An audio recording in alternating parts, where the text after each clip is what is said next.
So we're looking for first the greatest factor they have in common. So again, factors of 24, maybe you see, oh, that's 4 and 6 are both factors of 24.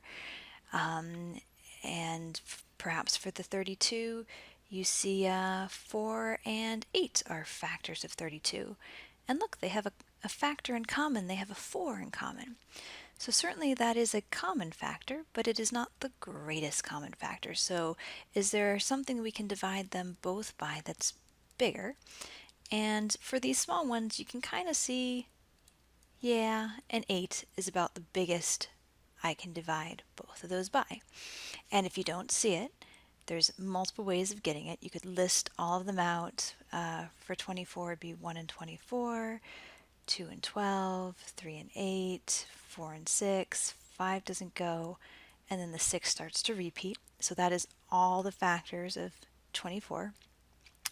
And for 32, you'd have 1 and 32, 2 and 16, 3 doesn't go, 4 and 8, 5 doesn't go, 6 doesn't go, 7 doesn't go, and then we're back to the 8.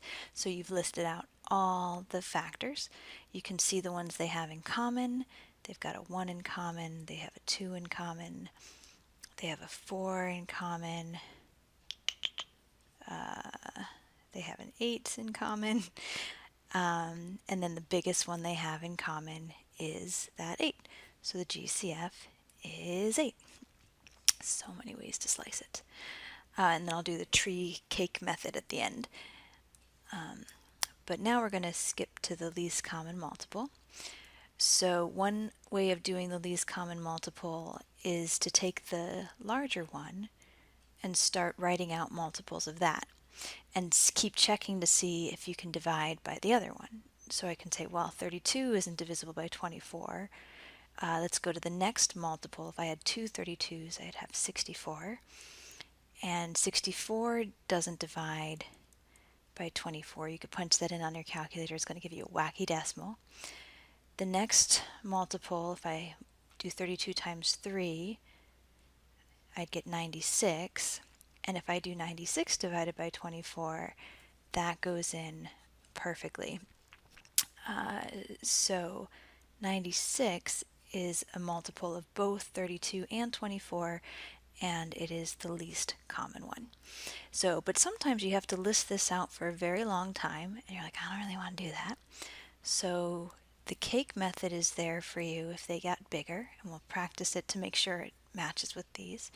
So I'm going to write my 24 and 32 here.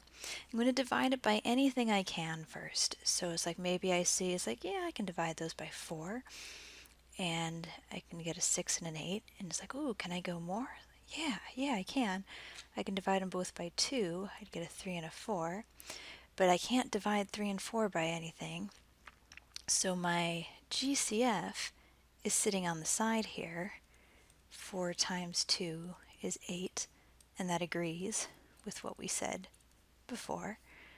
And then for my LCM, it's sitting in this big L here. It's 4 times 2 times 3 times 4.